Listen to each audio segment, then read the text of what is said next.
Salut tout le monde! Aujourd'hui à Top Jeu, je vais vous parler de Draftosaurus. C'est un jeu de 2 à 5 joueurs pour nos 8 ans et plus. C'est un jeu de dinosaures, et oui. Donc je vous explique comment on joue, je vous dis ce que j'en pense tout de suite après.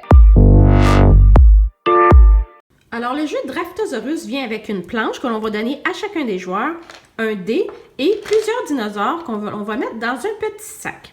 Alors ce qu'il faut noter pour le plateau d'abord, c'est qu'il se divise différemment. On a ici les cases qu'on considère comme les cases forêt. Donc, vous voyez, elles sont entourées de forêt. Les cases ici en beige, ce sont des cases pleines. Ensuite, on a la rivière au centre. Et puis, finalement, on a aussi le plateau qui est divisé en deux par le centre. Ici, ce sont les cases toilettes. Et ici, ce sont les cases pause café. Donc, toutes celles à gauche de la rivière pause café, toutes celles à droite de la rivière, les cases toilettes. Alors, lorsque l'on tourne un dé, le dé aussi contient plusieurs identifications. Donc, si on tourne la forêt, on sait qu'on doit mettre un dinosaure dans la section forêt. Si on tourne la roche, c'est que l'on doit mettre le dinosaure dans la section pleine, donc un des 3 enclos ici. Si on tourne celui-ci, ça veut dire que l'on doit poser un dinosaure à un endroit où il n'y a aucun T-Rex. Donc, le T-Rex, c'est le dinosaure rouge. Si l'on tourne celle-ci, les toilettes, on doit poser un dinosaure dans la section de droite, ici, comme je vous ai indiqué. Si on tourne le café, on doit poser des dinosaures dans notre section pause café. Et finalement, si on tourne cette case-ci, ce dé-ci, on doit poser un dinosaure dans un endroit où il n'y a aucun autre dinosaure. Le but du jeu, évidemment, est de gagner le plus de points. Alors, pour tous les dinosaures que l'on pose dans les rivières, on va avoir un point. Ce n'est pas l'idéal. Ici, si on voit bien, ici dans cette case-ci, on doit poser tous des dinosaures de la même couleur. Donc, c'est écrit égal. Alors, pour chaque position, disons qu'on pose un jaune et un deuxième jaune, ça va nous faire 4 points. Si on réussit à poser un troisième dinosaure jaune, ça va nous faire 8 points. Dans cette case-ci, pour avoir 7 points, on doit poser 3 dinosaures. Ça peut être 3 dinosaures pareil ou différent, ça n'a pas aucune importance. Ici, on va gagner 5 points pour chaque couple de dinosaures que l'on va poser. Donc, un couple, ce sont des dinosaures de la même couleur. Donc, si on réussit à poser ceci, par exemple, on pourrait avoir 10 points puisqu'on a 2 couples de dinosaures. Dans la case ici, ce sera le dinosaure, disons que je pose le dinosaure bleu. Donc, si je pose mon dinosaure bleu dans cette case-ci, je dois m'assurer que j'ai le plus de dinosaures que les autres dinosaures des autres joueurs. Donc, disons que j'ai commencé mon plateau comme ceci. Ici, j'en ai 2. Et ici, j'en ai un autre. Donc, sur mon plateau, j'ai 5 dinosaures. Est-ce que les autres joueurs ont 5 ou moins? Si c'est le cas, je vais gagner 7 points. Dans la case ici, on doit poser des dinosaures différents. Donc, ici, je pose, disons, un bleu, un jaune, un mauve, un rouge, etc. Et finalement, ici, dans la case ici, on pose qu'un seul dinosaure et ça doit être un dinosaure qui ne se trouve nulle part dans aucun de nos enclos. Et si on réussit, alors à ce moment-là, on va avoir 7 points. Ce qu'il faut noter, c'est que chaque T-Rex qui est posé sur le plateau va valoir 1 point à la fin de la partie. Enfin, on va commencer. Je vais vous montrer un peu comment on joue. On va d'abord mettre tous les dinosaures dans le sac. Et ce qu'il faut noter, c'est que dépendant du nombre de joueurs, on doit retirer certains dinosaures du sac. Donc, une partie à 2 joueurs, on doit retirer 2 dinosaures de chaque couleur. Alors, la première chose qu'on va faire, on va secouer tous les dinosaures et chaque joueur va en piger 6 qu'il va garder dans ses mains. Alors, le deuxième joueur a aussi pigé ses dinosaures. Ce qu'on va faire, je vais prendre le dé et je vais lancer. Alors, on doit poser un des dinosaures dans la section pleine. Comme je vais expliquer, c'est les 3 enclos qui sont en beige ici. Alors, je vais essayer de choisir ce que je pourrais faire. Donc, je vais en poser un ici, comme ceci. Ce qu'on va faire ensuite, c'est qu'on va prendre tous les dinosaures qui nous restent entre les mains et on va échanger avec l'autre joueur. Maintenant, l'autre joueur va brasser le dé. On doit poser un dinosaure dans la section forêt. Alors, il faut essayer aussi en même temps de se rappeler ce que l'on avait avant, puisqu'on va les revoir un peu plus tard. Donc, je vais le poser ici, par exemple. Et là, on échange. Je brasse le dé.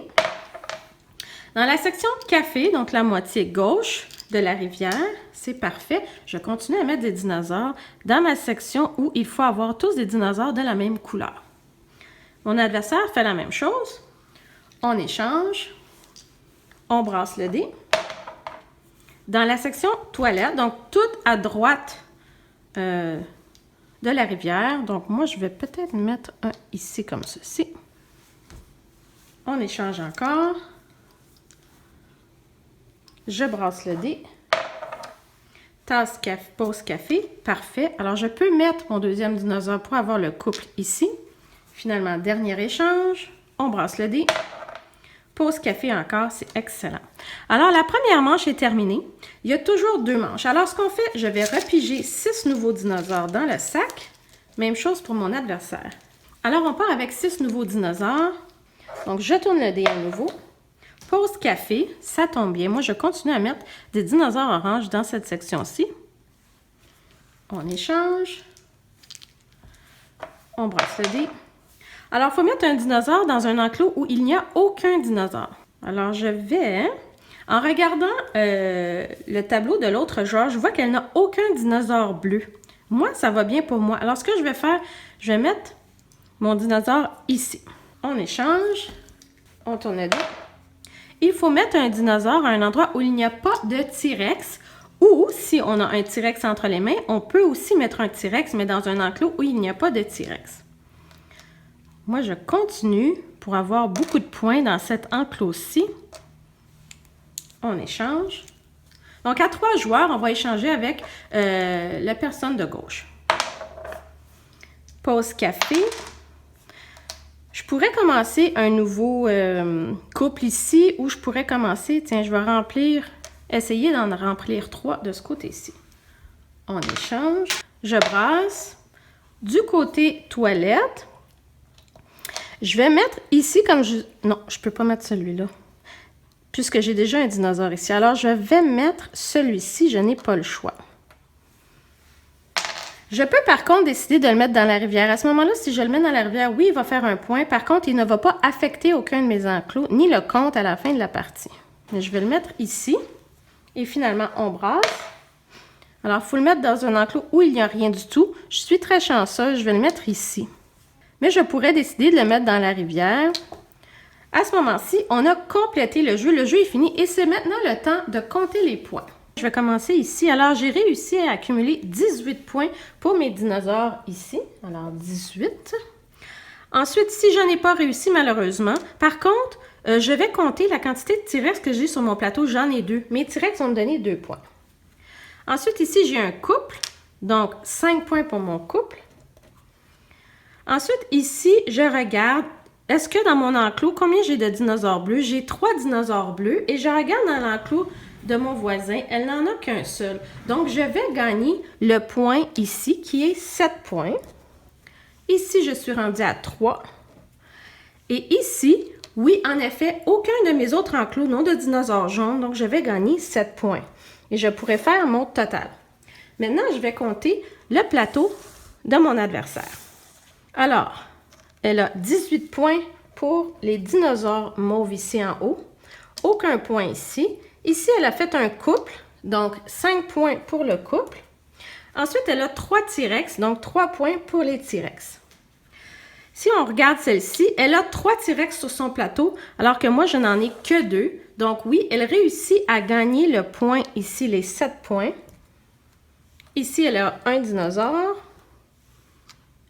Ici, elle n'a qu'un dinosaure jaune, elle n'en a aucun autre dans aucun de ses autres enclos. Donc oui, elle réussit à gagner 7 points, plus le dinosaure qui est dans la rivière, c'est 1 point. On va faire le total. Alors, on a calculé les points, on est 42 à 42. Donc, en cas d'égalité, c'est celui qui a le moins de T-Rex qui va gagner la partie. Dans ce cas-ci, c'est moi. Ce qu'il faut noter, c'est que le plateau vient avec un landau.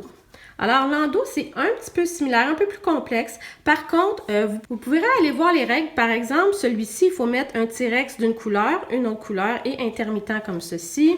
Ici, il faut mettre un couple, un à gauche et un à droite.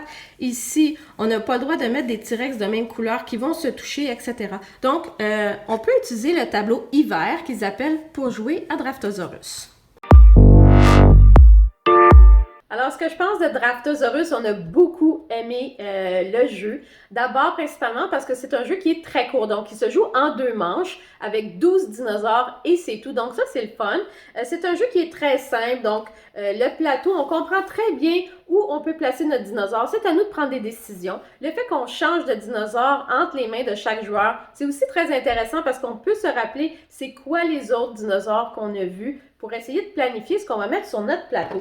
Donc, les dinosaures sont tellement cute, des belles couleurs claires, facile de les reconnaître, même si chacun des dinosaures est une espèce différente, on peut seulement regarder les couleurs et c'est très agréable.